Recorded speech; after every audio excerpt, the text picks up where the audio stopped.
Assalamualaikum warahmatullahi wabarakatuh.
إن الحمد لله نحمده ونستعينه ونستغفره ونعوذ بالله من شرور أنفسنا وسيئات أعمالنا من يهده الله فلا مضل له ومن يضلل فلا هادي له أشهد أن لا إله إلا الله وحده لا شريك له وأشهد أن محمدا عبده ورسوله أما بعد عباد الله أوصيكم ونفسي بتقوى الله فقد فاز المتقون يقول الله عز وجل لقد كان في قصصهم عبرة لأولي الألباب ما كان حديثا يفترى ولكن تصديق الذي بين يديه وتفصيل كل شيء وهدى ورحمة لقوم يؤمنون. Sungguh pada kisah umat-umat sebelum kalian terdapat ibrah, pelajaran, tetapi bukan bagi semua orang. Liulil albab, bagi orang yang mau berpikir, bagi orang yang mau merenung, bagi orang yang mau mentadabburinya. Maka haditsan yuftara, kisah-kisah tersebut yang Allah kisahkan sebagiannya dalam Al-Quran ataupun dikisahkan oleh Nabi SAW dalam sunnah, bukanlah satu kisah yang yuftara, diada-adakan atau didustakan. Bukan kisah fiktif, bukan kisah hasil rekayasa, tetapi itu adalah fakta yang akan terus terulang dan terulang.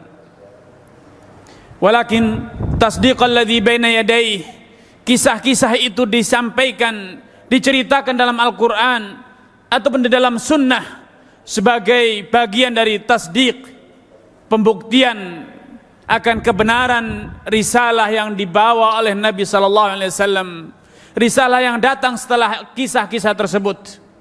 Wa tafsila kulli syai'in wa hudan wa rahmah, dan ini juga sebagai bukti konkret, sebagai perincian nyata, sebagai contoh nyata akan apa yang telah Allah janjikan, bahwa Allah akan menolong orang yang beriman dan Allah akan menimpakan kebinasaan kepada orang-orang yang kufur dan ingkar. Wahudan, dan juga bagian dari petunjuk bagi orang yang mau mencarinya. Warahmah liqaumin yu'minun, dan juga sebagai pertolongan dan kasih sayang Allah bagi orang-orang yang beriman. Orang yang beriman akan mendapatkan hasil yang sama dengan apa yang didapatkan oleh para anbiya, para mursalin, orang yang beriman sebelum mereka. Sebagaimana orang-orang yang kufur, orang yang ingkar akan mengalami nasib yang serupa dengan yang dialami oleh Qarun, Fir'aun, Haman, Ad, Thamud, dan umat-umat sebelumnya yang telah terlebih dahulu kufur dan ingkar. Kanu aktsara amwalan wa jam'a, mereka lebih banyak pasukannya, lebih banyak harta kekayaannya, asyaddu quwwatan, bahkan mereka juga lebih gagah perkasa dibanding kalian. Namun demikian, apakah harta kekayaan mereka, kekuasaan mereka, kekuatan fisik mereka berguna tatkala murka Allah telah tiba? Kalla.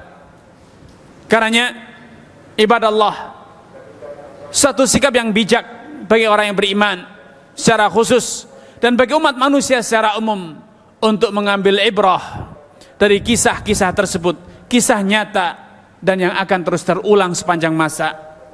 Di antara kisah yang Allah ceritakan dalam Al-Quran, dan paling banyak kisah yang Allah ceritakan dalam Al-Quran adalah kisah Nabi Musa alaihissalam. Kisah Nabi Musa alaihissalam dengan umatnya, Fir'aun, Qarun, Haman, Bani Israel. Bagaimana Allah subhanahu wa ta'ala menolong hamba-hambanya yang beriman, dan bagaimana Allah subhanahu wa ta'ala menimpakan murkanya kepada orang yang kufur, bahkan orang yang paling adikdaya kala itu Fir'aun, orang yang paling kaya kala itu Qarun. Sehingga sepatutnya hari ini kita berkata, sudahkah kekuasaanku seperti kekuasaan Fir'aun? Kalau kekuasaan itu telah menjadikan kita lupa daratan, kalau kita terperdaya dengan kekayaan, sudahkah kekayaan kita melampaui kekayaan Qarun? Tentu tidak. Kekayaan Fir'aun, kekuasaan Fir'aun fenomenal, tidak terkalahkan, tidak ada yang bisa mengalahkannya, tidak tertandingi. Kekayaan Qarun kekayaan yang tidak pernah ada yang bisa menandinginya sepanjang masa. Namun demikian, apakah kekuasaannya, kekayaannya berguna tatkala murka Allah telah tiba? Ibadallah. Dan juga sudah sepatutnya kita sebagai orang yang beriman mengambil pelajaran bahwa kekuasaan, kekayaan bukanlah bukti cinta Allah Subhanahu wa taala. Buktinya Allah telah berikan kekuasaan yang tiada tara kepada Firaun di muka bumi ini. Berkuasa sampai dia mendeklarasikan dirinya sebagai Rabbukumul A'la, Tuhan yang paling berkuasa, rajanya para raja, penguasanya para penguasa. Qarun, dia adalah orang yang paling kaya raya di dunia. Tapi apakah semua itu mencerminkan cinta kepada Allah, cinta Allah kepada mereka? Tidak. Allah telah buktikan cinta Allah tidak ditunjukkan, tidak dibuktikan dengan kekuasaan yang diberikan, tidak dibuktikan dengan kekayaan yang diberikan, tapi justru orang paling kufur, orang paling pedih siksanya adalah orang yang paling berkuasa dan orang yang paling kaya. Karenanya ikhwatul iman, bercerminlah, cinta Allah jangan diukur dengan harta, cinta Allah jangan diukur dengan kekuasaan, jabatan, kesewenang-wenangan. Tidak. Cinta Allah diukur dengan keimanan yang terus berkobar, menghasilkan iman, amal saleh dan takwa. Walaqad arsalna Musa bi ayatina wa sultanin mubin. Dan sungguh kami telah utus Musa dengan membawa ayat-ayat kami wa sultanin mubin, dan mukjizat-mukjizat yang nyata yang tidak mungkin didustakan, tidak mungkin tersamarkan dari siapapun yang menyaksikannya. Ila Fir'aun wa Haman wa Qarun faqalu sahirun kadzdzab. Kami utus Musa dengan membawa mukjizat, dengan membawa ayat-ayat kami kepada Fir'aun, Haman dan Qarun, namun mereka tidaklah beriman, bahkan mereka mendustakannya dengan mengatakan sahirun kadzdzab. Tidaklah Musa dengan segala ayat, dengan segala mukjizatnya, tidaklah lebih dari seorang sahir, tukang sihir yang kadzdzab, pendusta, pembual kosong. Falamma ja'ahum bil haqq min indina qalu qtulu abna alladzina amanu ma'ah. Tatkala Musa telah menyampaikan perintah Allah, menyampaikan wahyu Allah dengan segala mukjizat yang Allah berikan kepadanya, Allah tunjukkan kepada Fir'aun, Qarun dan Haman, mukjizat-mukjizat yang membuktikan kebenaran Nabi Musa alaihissalam. Apa yang mereka lakukan? Bukannya mereka beriman, bukannya mereka berterima kasih, tetapi mereka menyusun strategi jahat, mereka menyusun makar untuk memalingkan umat manusia agar tidak beriman kepada Musa alaihissalam. Mereka secara global, Allah kisahkan pada ayat ini, melakukan dua strategi jahat. Yang pertama, uqtulu abna alladzina amanu ma'ah, bantai itu anak keturunan mereka, orang-orang yang beriman kepada Musa, agar orang tuanya berpaling. Karena cinta dan kasih sayang orang tua kepada anak pastilah sangat sempurna, pastilah sangat besar. Sehingga kalau iman mereka tidak kuat, tidak kokoh, niscaya ketika ancaman itu menimpa anaknya, mereka akan berpaling, mereka akan meninggalkan Nabi Musa, mereka akan takut dan gentar kepada Qarun, Fir'aun dan Haman. Wastahyu nisa'ahum, bukan sekedar dibantai anak-anaknya, wanita mereka jadikan jadi budak seks, dibiarkan hidup untuk diperbudak oleh pasukan-pasukan Fir'aun. Wa ma kaidul kafirina illa fi dhalal. Namun Allah Subhanahu wa taala tegaskan, tidaklah tipu daya orang-orang yang kufur kepada Allah kecuali sia-sia, tidak akan berhasil, tidak akan bisa memalingkan orang-orang yang beriman dari agama Allah Azza wa Jalla. Dan sejarah telah membuktikan itu. Setiap kali orang-orang kafir, Setiap kali musuh-musuh Allah membuat rekayasa untuk memalingkan umat Islam dari agamanya, yang terjadi Islam semakin indah, Islam semakin digemari, Islam semakin dikenali, dan masyarakat berbondong-bondong untuk mempelajari dan mengenali dan kemudian beriman dengannya.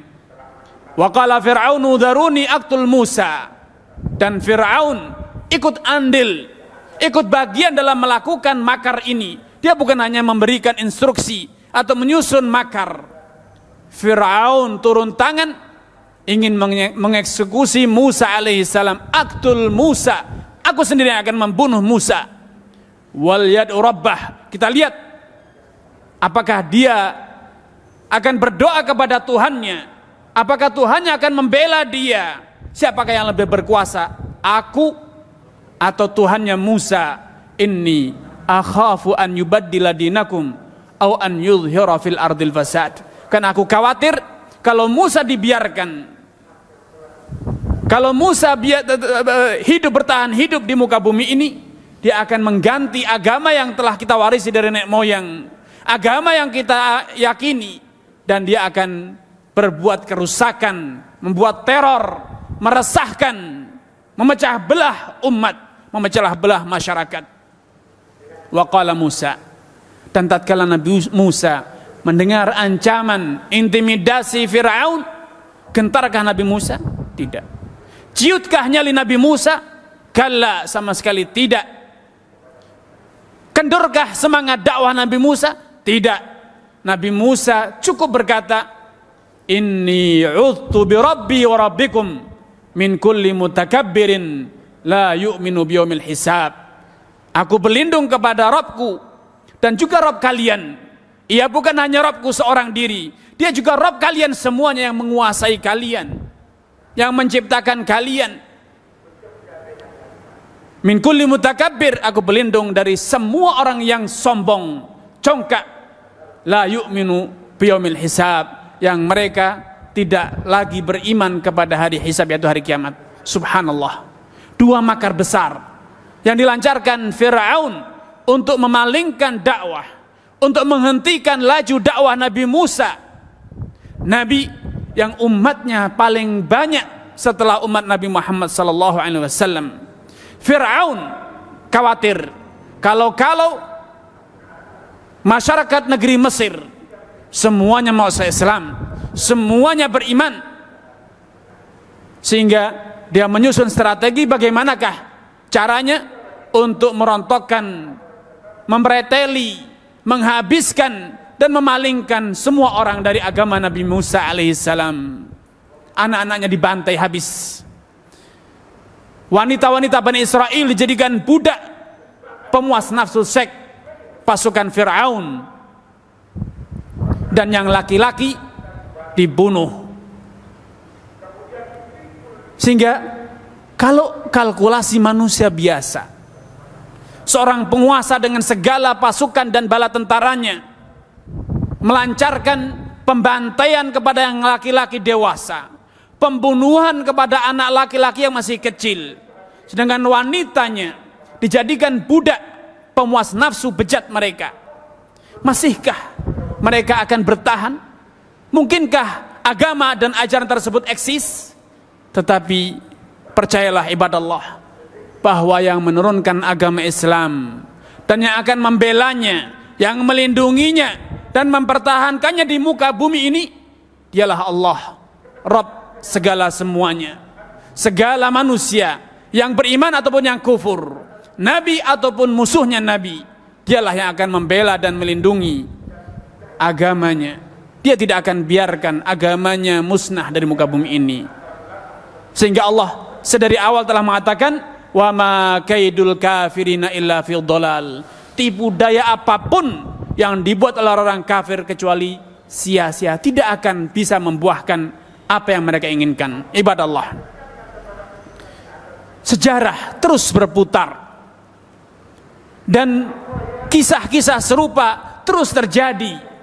Berbagai makar, tipu daya untuk memalingkan umat Islam, mendiskreditkan umat Islam, mengkriminalkan umat Islam, tuduhan macam-macam, teroris, radikal, bengis, fundamentalis, kriminalisasi, dan berbagai macam tindakan yang dilakukan oleh para penguasa di berbagai belahan dunia telah dilakukan dengan strategi yang matang oleh para pakar strategi yang terpelajar, pengalaman malang melintang di muka bumi dan memiliki pengalaman panjang dalam peperangan. Tetapi apakah Islam menjadi musnah? Tidak. Islam kembali bangkit. Bahkan sejarah membuktikan di saat umat Islam telah berada dalam puncak ketidakberdayaannya, di saat orang-orang kafir merasa sesaat lagi berhasil memusnahkan Islam, menyingkirkan Islam dari muka bumi, tatkala mereka sudah mulai menyiapkan pesta pora kemenangan, di saat itulah kebangkitan umat Islam, di saat itulah pertolongan Allah datang. Falamma stai'asar rusulu, tatkala para rasul, para pengikutnya orang yang beriman sudah mulai merasakan pupus harapan, kehabisan cara untuk bertahan, kehabisan kekuatan untuk bisa survive di muka bumi ini. Atahum nasruna, datanglah pertolongan Allah. Ya, pertolongan Allah selalu datang di saat umat Islam dalam kondisi kritis, untuk membuktikan bahwa yang menjadikan agama ini tetap eksis di muka bumi, yang membela, yang mempertahankan dan memperjuangkan Islam bukanlah manusia, tetapi Allah Subhanahu wa taala. Inna nahnu nazzalna dzikra wa inna lahu lahafizun. Kamilah yang menurunkan Al-Qur'an dan kamilah yang akan menjaganya. Karena itu ibadah Allah, jangan khawatir Islam akan sirna dari muka bumi, tetapi khawatirlah kalau Islam sirna dari dalam diri kita. Khawatirlah kalau keimanan kita luntur, karena pertolongan Allah kepada agamanya itu adalah sesuatu yang pasti, telah Allah janjikan. Tetapi pertolongan Allah kepada Anda, adakah jaminannya? Ya, Allah memberi jaminan, telah berjanji akan menolong orang-orang yang beriman. Tapi benarkah Anda orang yang beriman? Betulkah Anda memenuhi kriteria orang-orang yang akan mendapatkan janji pertolongan dari Allah? Karena itu ibadah Allah, tegakkan agama Allah di dalam diri kita, kobarkan iman dalam jiwa kita, lupakan tipu daya, abaikan tipu muslihat dan makar jahat yang disusun oleh orang-orang kafir dan musuh-musuh Allah. Jangan sibukkan diri kita dengan menganalisa, dengan menghitung, dengan membaca, dengan kemudian mengkliping berbagai macam informasi, analisa tipu daya musuh Allah. Tetapi fokuslah untuk mengetuk pintu Allah. Fokuslah untuk membuktikan diri bahwa diri ini adalah orang-orang yang beriman, bahwa diri kita adalah orang yang beriman, karena Allah telah berjanji, inna lanansuru rusulana walladzina amanu. Sungguh kami pasti menolong utusan-utusan kami dan orang-orang yang beriman. Buktikan bahwa Anda adalah orang yang beriman, dan percayalah, pertolongan Allah tidak akan pernah telat datangnya. Pertolongan Allah pasti akan datang di dunia sebelum di akhirat. Ibadah Allah, aqulu ma tasma'un wastaghfirullah li wa lakum wa lisa'il muslimina min kulli dzamb innahu huwal ghafurur rahim.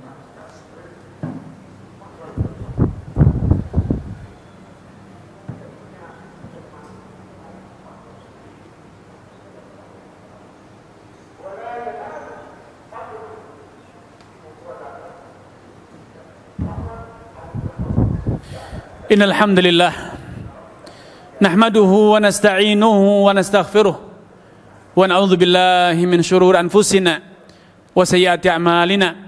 May yahdihillah fala mudilla lahu wa may yudlil fala hadiyalah. Asyhadu an la ilaha illallah wahdahu la syarika lah wa asyhadu anna Muhammadan abduhu wa rasuluhu, amma ba'd.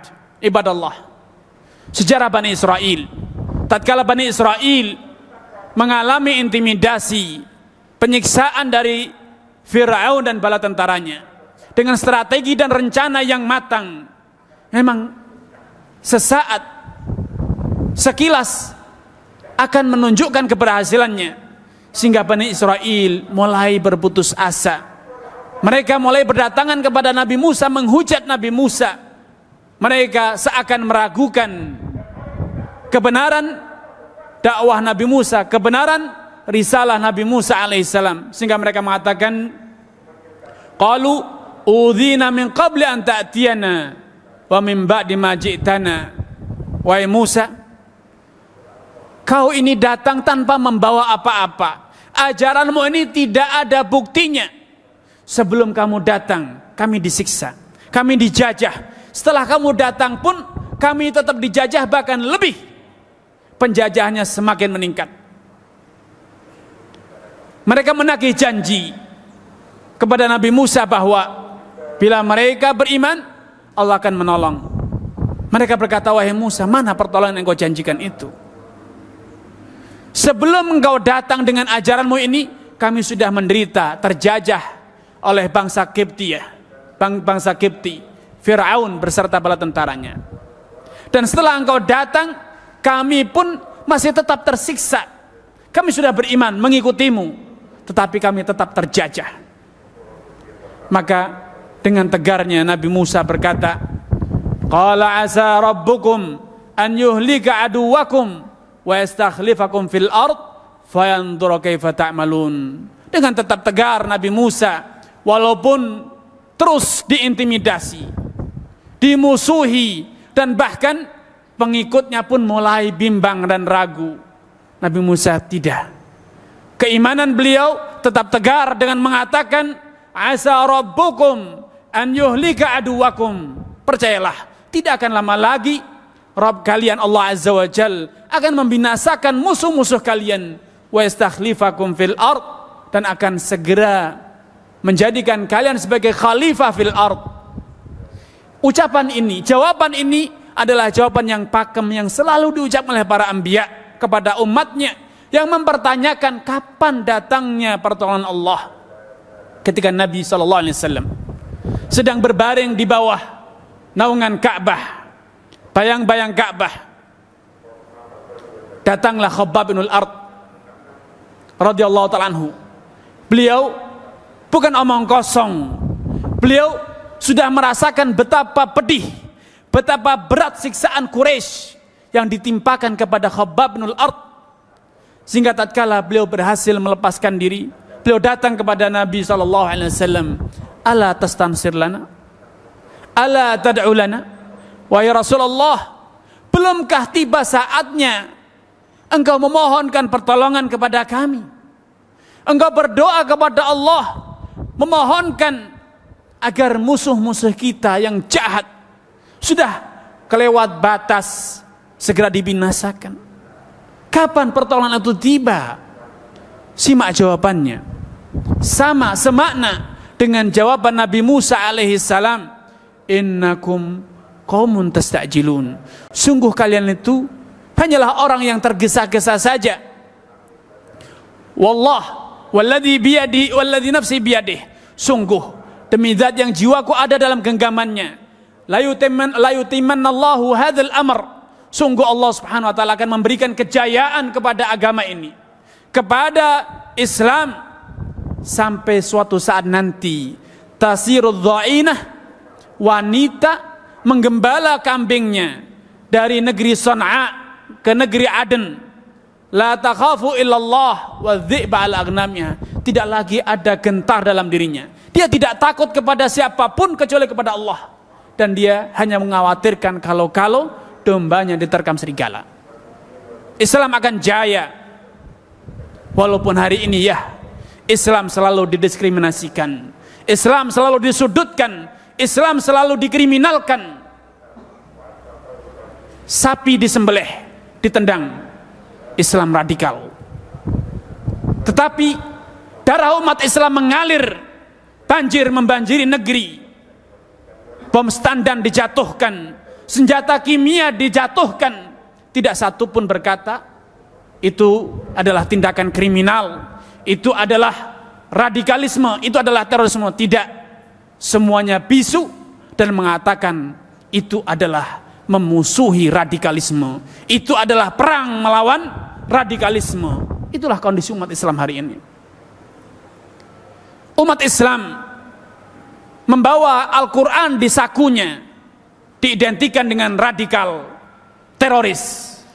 Tetapi orang-orang kafir bukan sekedar membawa kitab suci mereka, bukan sekedar menghunus pedang, bahkan sudah menenteng senjata otomatis pun mereka hanya dianggap sebagai perusuh. Itulah kondisi umat Islam. Sampai kapan kondisi ini berjalan? Sampai kapan kondisi ini terus seperti ini? Bila umat Islam telah kembali dengan shadiq, dengan sesungguhnya kepada agama Islam, sungguh betul-betul menegakkan iman, mengobarkan takwa, sehingga dalam diri mereka tidak ada rasa takut kecuali kepada Allah, tidak ada cinta kecuali kepada Allah, tidak ada ta'zim, pengagungan, kekaguman kecuali kepada Allah Subhanahu wa taala.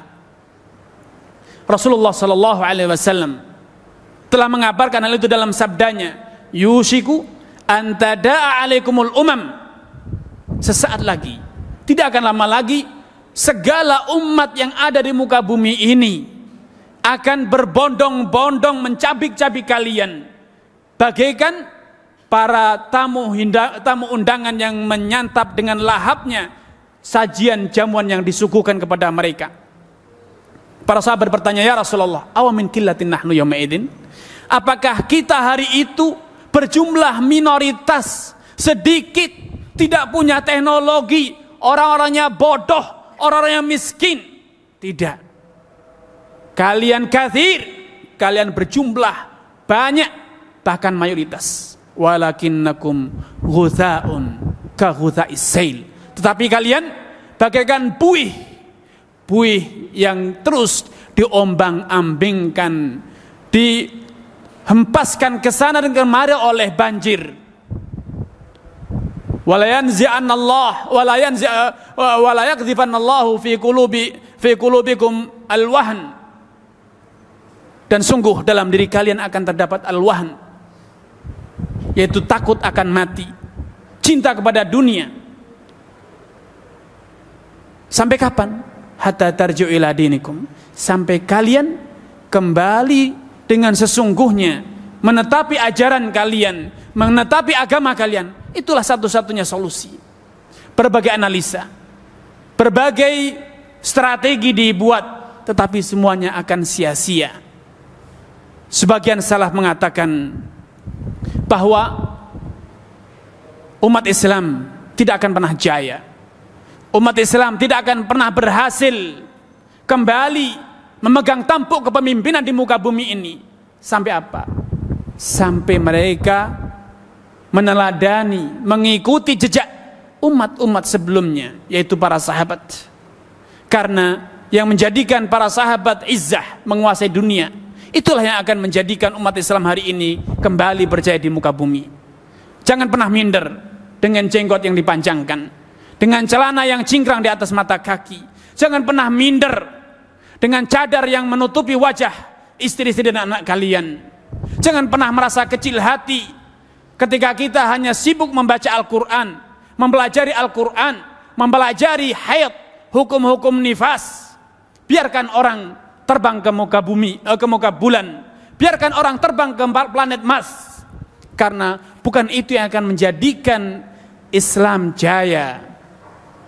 Nahnu qaumun a'azanallahu bil Islam, famahma btaghainal izzata bighairihi adzalanallah. Kita adalah satu kaum berhasil mendapatkan kejayaan dengan apa? Dengan Islam, bukan dengan teknologi. Orang-orang Arab dahulu menguasai Persia Romawi bukan dengan busur dan anak panah yang canggih. Mereka menguasai dengan kisiyil Arab, busur dan anak panah orang-orang Badui yang terbuat dari otot hewan. Al-Imam Ibnu Taimiyah mengatakan, menggunakan busur dan anak panah yang modern, yang terbuat dari bahan yang lebih bagus dibanding busur dan anak panah orang Arab, itu makruh. Kenapa? Karena kejayaan umat Islam bukan karena senjatanya yang mutakhir, senjatanya yang modern, tetapi karena kesempurnaan tawakal. Dan tawakal itu akan menjadi sempurna tatkala persediaan, tatkala persenjataan, tatkala bala tentara minim tidak bisa diandalkan secara kalkulasi manusia. Sehingga yang ada adalah seperti yang dicontohkan dalam peperangan perdana dalam Islam, ketika Nabi SAW pertama kali memulai perang menghadapi Quraisy, beliau menggenggam segenggam debu, segenggam pasir, dan kemudian dilemparkan kepada orang-orang Quraisy, dan Allah mengabadikan untuk menjadi pelajaran bagi kita.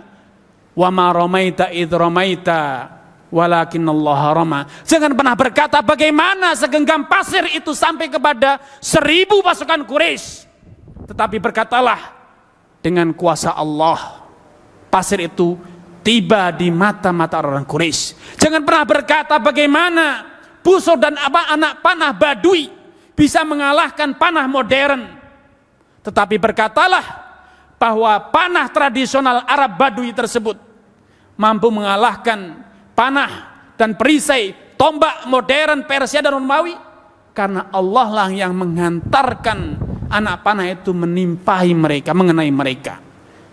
Tawakal yang sempurna akan menjadikan sabab yang upaya yang minim menjadi sempurna, tetapi upaya dan usaha yang luar biasa bila tidak diiringi dengan tawakal yang sempurna akan sia-sia. Akan sia-sia. Dan telah Allah buktikan pada perang Hunain, tatkala kaum muslimin mulai terperdaya dengan jumlah yang besar. Id a'jabatkum kathratukum, tatkala kalian terperdaya, tertipu dengan jumlah kalian yang besar, lan nughlabal yauma min qillah. Kita tidak mungkin terkalahkan oleh mereka jumlahnya yang sedikit. Kita jumlahnya sudah besar, tapi apa yang terjadi? Kekalahan pada awal peperangan terjadi. Kemenangan berhasil diraih kembali kapan? Oleh semua pasukan yang besar tersebut? Tidak. Oleh orang-orang yang shadaku ma'ahadullah, orang yang betul-betul sejak awal telah bertekad bulat setia kepada Allah, yaitu orang muhajirin, orang-orang muhajirin al-awwalin, orang-orang ansar, ahlu bait ridwan. Mereka yang akhirnya berhasil mengalahkan pasukan musyrikin dalam perang Hunain. Ibadallah, innallaha malaikatahu yusalluna 'alan nabi ya ayyuhalladzina amanu sallu 'alaihi wa sallimu taslima. Allahumma salli wa sallim wa barik wa an'im ala abdika wa rasulika nabiyina Muhammad wa ala alihi wa ashabihi wa ma wa anna ma'ahum bimannika wa karamika wa ihsanika ya akramal akramin. Allahumma ighfir lil muslimin wal muslimat wal mu'minin wal mu'minat al ahya'i minhum wal amwat innaka sami'un qaribun mujibud da'awat. Rabbana zalamna anfusana wa illam taghfir lana wa tarhamna lanakunanna minal khasirin. Ibadallah, aqimus shalah.